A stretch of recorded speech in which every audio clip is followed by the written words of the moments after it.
All right, what is up, traders? What's up, tycoons? Super excited for today's video. Going to break down some different aspects of the market, but as always, before we get into the technicals, there's a lot of macro and just really good economic data, financial data that I want to share with you guys. Anything from homes to credit card debt. Okay, we're going to talk about some recent studies from the Chicago Fed, all right, and break those down. We're going to take a look at speculators liquidating hawkish options wagers. All right, hedge funds communities. All right, lots of important and really good data that I want to share with you guys. And then, from a technical standpoint, we're going to take a look at TNX. This is going to be your 10-year treasury. We're going to take a look at TLT. We're going to zoom out this time, guys. Okay, so you can actually see the analysis and, how I was able to potentially spot, TLT coming down to these levels a very long time ago, right? And a lot of people, were calling me crazy when TLT was up at 106, 100, and $9, saying it's never going to dip back below 100. And I wasn't, some perfect trader who capitalized off of this and made a fortune. But this is just something that kind of, had me cautious really to go all in on TLT. We'll break that down. We'll zoom in on a daily time frame so you guys can see a little bit clearer some of the, structure that we're looking at on a smaller standpoint. Then we'll take a look at gold. I think gold has the potential to really make new highs here. There's a triple top that we'll talk about and what I think that means for the market. And then we've got to talk about the US dollar as well. Okay, so you want to be paying attention to the dollar. The dollar broke out, at this point over here. We're wondering, is it going to break out, break back down? And it broke out, retested, and we'll go over the key levels for the US dollar. As always, though, the content provided on this channel is for informational and educational purposes only and is not intended to be relied upon as legal, financial, or investment advice. So please be sure to read through the disclaimer. If you're not familiar with the channel, you're new to the channel, I actually started a completely free newsletter for you guys called Investment Intelligence. There's a link in the description to sign up for that, where I also try to sprinkle in some free trade ideas for you guys. Okay, this was one on Tesla highlighting all of the conditions we were looking at. And then, that trade played out very nicely. This was another one on Stanley Black & Decker, SWK. All right, all of these trades are a couple months old. I'm actually going to update, these images here shortly with some of the more recent trade ideas. There are some really good trade ideas, whether it was the home builders, different things like that I'll go ahead and show you guys as well. All right, so link in the description to sign up for that. If you want to learn how we get these large percentage gain wins, trading things like options, all right, you can always reach out to me via Ko-Fi. Click on the commissions tab here, and you can directly book your 30-minute or 1-hour session with me. I do these little one-on-one personal sessions all the time. All right. You can also request a specific YouTube video on the topic of your choice through Ko-Fi. So, just head on over to the newsletter and Ko-Fi using the link in the description, and we'll go ahead and get into the data for today's video. Starting off with the share of 4 home sales with the price drop is at its highest level in nearly a year. So 6.8% of listings actually had price drops. Okay, so we are starting to see, price drops in the housing market. And you have to remember, housing is a large factor in CPI and in inflation and how inflation is calculated. So, this is something that people are going to want to look forward to. Okay. When it comes to inflation, people may not necessarily want their prices of homes dropping, but it just depends on which side of the fence are you on, right? Are you more worried about inflation spiraling out of control, or, are you worried about trying to sell your house right now? Now, most people would say that it's not really the best time to sell a house if you're going to be purchasing and, getting a new mortgage because of the insanely high mortgage rates that we're seeing right now due to these large interest rates and large treasury rates and things like that. Now, Redfin's Home Buyer Demand Index, which measures tour requests and other early stage demand signals, dropped to its lowest level in nearly a year. So again, just another sign that we're starting to see the housing market weaken up a little bit. There's a couple ways that you can interpret this data. Some people might say that this is a leading sign that the economy is getting really weak and that we could be heading towards a recession, right? That's another perspective. Now, the increase in credit card debt is not worrying so far, but the rise in new delinquencies is a point of concern. So, America, if you don't know, is basically built upon debt, right? The government has massive amounts of debt, and the population has massive amounts of debt, and that debt just keeps increasing. Right now, I mean, you would think that the debt would keep increasing if inflation is constantly increasing as well. Okay, so it's not the worst thing ever to see debt continue to rise. People are making more money. There's inflation, different aspects to it. But what we're really seeing as a point of concern right now is delinquencies. So what we're looking at on this chart, you have in dark blue, you basically have the credit card debt, right, as a percentage of your disposable income. All right. Now, in lighter blue and then in yellow is going to be delinquencies. So the lighter blue is 90-day delinquencies. We've seen a sharp uptick in that. And then new 30-day delinquencies is over here in yellow. Okay. So, the total 90-day delinquencies is basically the cause of concern right here. And that's something that we don't necessarily want to see. All right. Now, if I go over here and point this out for you guys, you can see that, the last time that we had total 90-day delinquencies above, okay, the new 30-day delinquencies, that's when we had a recession, right? This gray area here is a recession. Okay, and that's something that we don't want to see. Okay, you don't want to see that, in the market, basically in this data. So that's something to watch out for. Now, according to a recent Chicago Fed study, about 1/3 of the effects on GDP and 60% of the effects on total hours worked from past rate hikes have yet to be felt. So what we're seeing here is basically the lagged effects of past tightening and how it will weigh on growth. All right, so this is GDP here on the left, and then this is hours. And you can see, and we have the years here, 2023, 2024, 2025, and they're expecting this to impact us for years to come in the future due to that lag effect, right? And the Fed also talks about the lag effect. Jerome Powell talks about the lag effect. And this is a pretty bearish study right here from the Chicago Fed. Now, the sectors that have higher refinancing needs in 2024 are leisure, retail, and capital goods and investment grade, and transportation, real estate, and autos in high yield. Now, this is concerning, okay, because of how aggressively interest rates have gone up. Okay, so these are going to be sectors that you want to watch out for in 2024, right? We're approaching the end of 2023 here. And if we are to get some type of a recession in 2024, these sectors are going to be in very tough positions, okay? Because now they're going to be having to refinance loans that they most likely got in when we had that zero interest rate policy, okay? When we had ZERP and when we basically had free money, as some people call it, and now they're going to have to refinance. And again, these are the sectors that you want to be cautious of and you want to pay attention to, for that to come in the future. Now, speculators have been liquidating hawkish options wagers targeting additional hikes.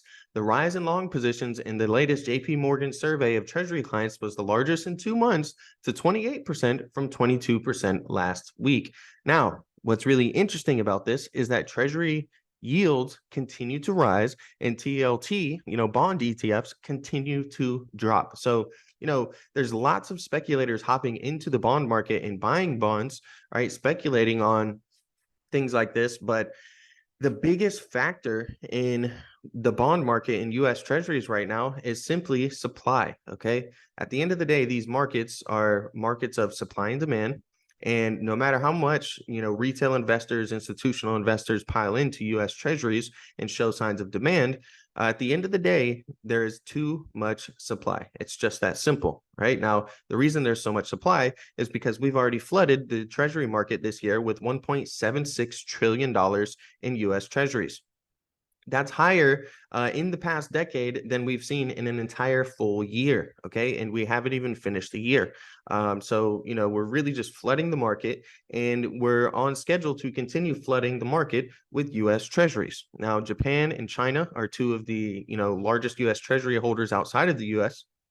And they also have been selling lots of US Treasuries. So, not only do you have us flooding the Treasury market, you've also got Japan and China selling, all right? And again, just increasing that supply. So as the supply continues to increase, Treasury yields will continue to rise to try to attract investors, and that will result in bond funds and bond ETFs and bonds in general dropping lower in price. That's one of the most important aspects you need to understand about the bond market. Now, the hedge fund community is still very short this market, and as tapes move higher, they have a lot of single stocks to cover. So watch out for some potential short squeezes. Okay, things are getting very bearish in the market right now, rightfully so. Okay, and we see stocks continue to drop.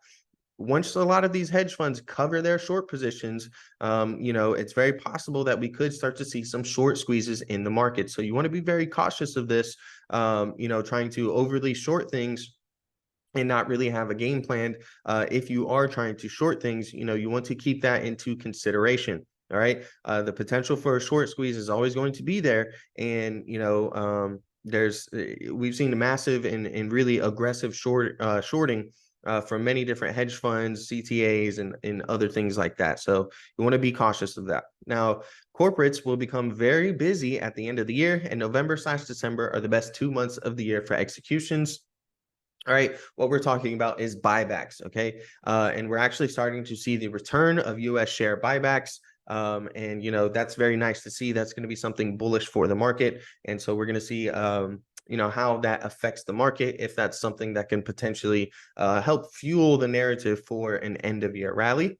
If we move forward, historically, seasonality suggests the beginning of the best part for world equity returns starts on October 12th. On average, 2/3 of equity returns occur in the last 10 weeks of the year. Okay. And so this is what this chart is showing you guys.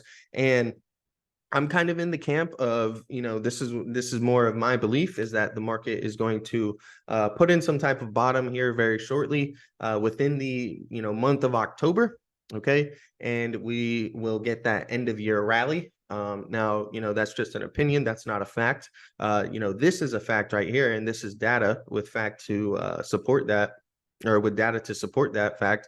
But at the end of the day, we don't have a crystal ball and we can't tell what's going to happen in the future, right? I mean, when you talk about treasury yields, when you talk about geopolitics right now, in the situation with Russia, Ukraine, Israel, Hamas, there's a lot going on in the world right now. And the last thing we need is something to happen between China and Taiwan. So, there's always the possibility of more black swans to occur.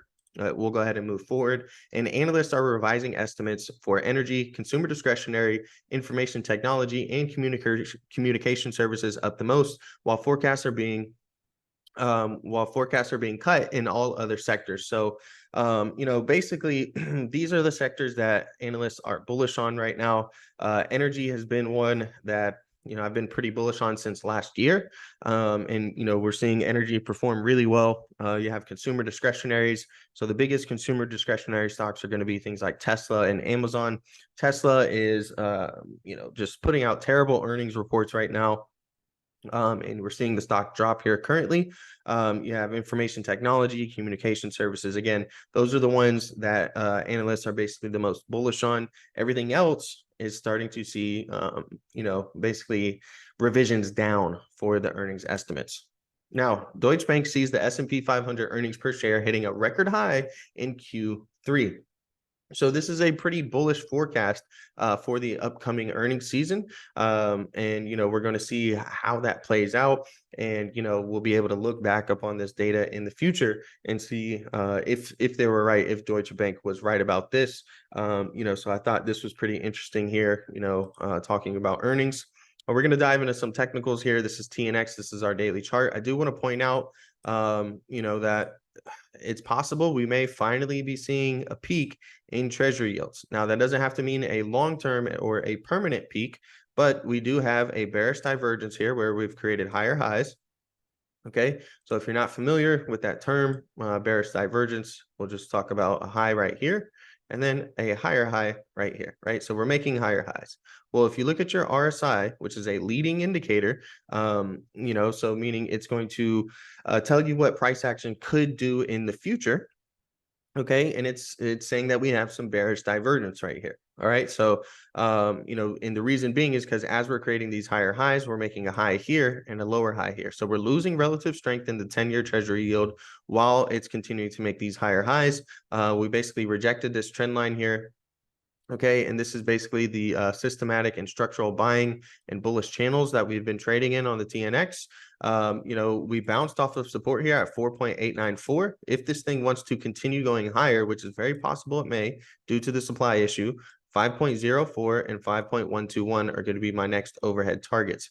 But below 4.894, we have 4.715, which also coincides with a gap fill, right? This blue box right here is a gap. This blue box right here is a gap.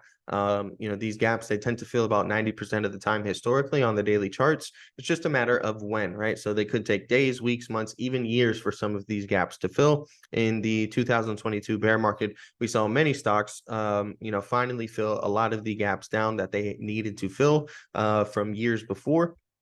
And, so we're going to see if we can get these gap fills here potentially soon. Remember, below 4.894, 4.715 is going to be the next support level that also co-aligns with that gap fill here on the TNX daily chart.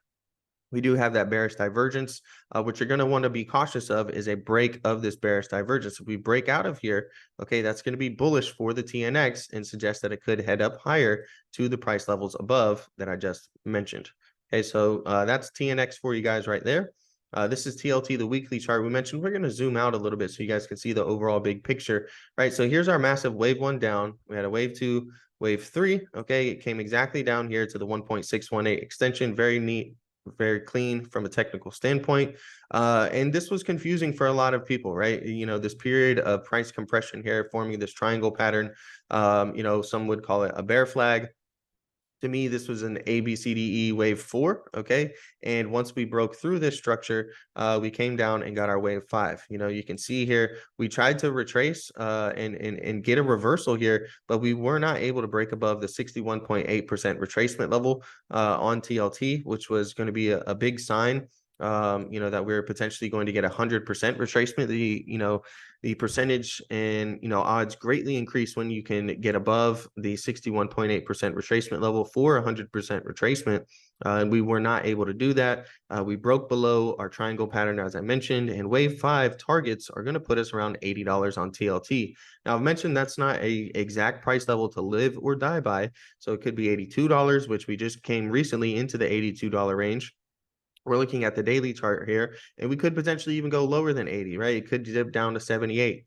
But if we look right now, okay, let me actually go back to that weekly chart for you guys. Okay, so what's really interesting to me at the moment is we have bullish divergence. Okay, so basically the opposite of bearish divergence, we have bullish divergence. So take a look how we have a low here, and now we have lower lows. So we've created lower lows, but on our RSI, we have a low and then a higher low, right? The last time we saw some bullish divergence was here where we had a low and then a lower low, and we had a low and a higher low, and we saw a nice little rally here in TLT. So it's very possible we could be due for a rally in TLT. But again, the main thing that you want to keep in mind is the massive supply issue. Okay, and so even if we do see short-term bounces, right, as we suggested, it looks like TNX, like your treasury yield, could be starting to reverse here. So as TNX would drop, you would typically see something like TLT go up. So it's very possible, that we get some type of bounces in things like TLT. But you need to have a game plan when you go into these things, right? Are you in it for a trade, or are you in it for a long-term position? Are you looking to hold for, a few years, a couple years?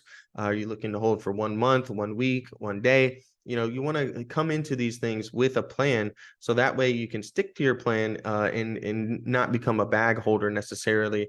As the term would say, as some of the people who bought over here at 109, 105, and now you're down like 20% on your position right now, because you didn't necessarily have a plan, and now you're panicking. If you're panicking, it's because you didn't have that plan. So, you want to come up with that plan ahead of time. All of these blue boxes, guys, I mean, look at the massive amount of gaps up to fill on TLT. And anytime it's tried to come up and fill these gaps, it's gotten absolutely smacked down. So, we talked about these gaps. They tend to fill about 90% of the time.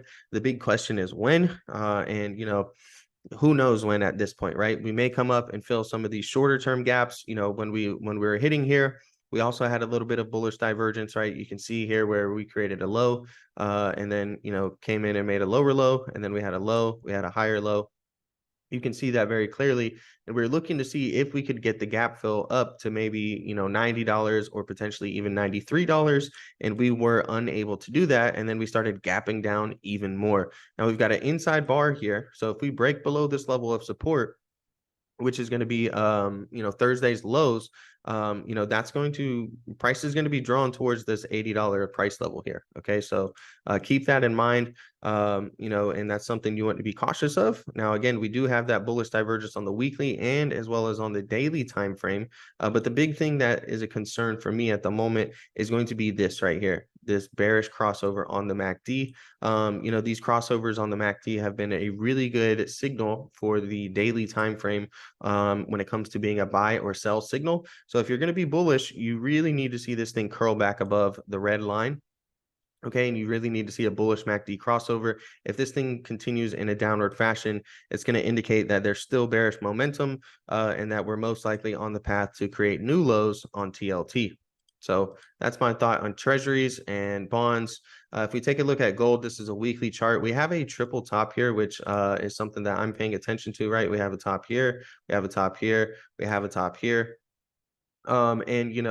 What I think is a scenario, if we can come up and retest these highs, is going to be us essentially getting that breakout, retest, and a push up higher. The more times you test the level of resistance or supply, whatever you want to call it, the weaker it's going to get, right? So there were sell orders up here and they got filled. There were sell orders up here and those got filled. Sell orders again up here and they got filled. The big question right now is, if we come back up into this area, have we depleted that supply of sell orders, right? And will we start to see a demand imbalance where there's actually more demand than supply at these levels and push price up higher? That's going to be the scenario that we're looking for, right? And so have these sell orders where the same sellers that sold here, here, and here, are they replacing their same sell orders, or are those orders just getting filled and now the order book is getting more thin, right? If the order book is getting more thin, then it's going to move up, okay, to the next area of orders. All right. It's just that simple. Oftentimes we complicate things a little bit too much when it comes to trading, when it comes to trying to figure out the markets. And remember, it's just a simple fact of supply and demand. Now, we did very briefly come below our bearish below level, but at the end of the day, we mentioned that it's about flipping that area to resistance, right? If oftentimes you can see what I like to refer to as liquidity grabs, where they break below areas where they know people have their stop losses at, right? So broke below that stop loss area. We came right here to the 200-week moving average, and we saw a very sharp and aggressive move up. So, really since the summer, this has kind of been the path that I thought gold would take, is that we would get this ABC retracement. I remember here, everyone was extremely bullish, all right, on gold. And meanwhile, that's when I was looking to sell, right? And I was waiting for this ABC retracement here. Okay. And we came to the 200-week moving average, saw a very nice bounce off of there. Obviously, geopolitics has had a lot to do with the gold price action lately. But at the end of the day, something that I like to remind people of is price action always precedes news. And so, price action tells you what the market could potentially do and what it is doing.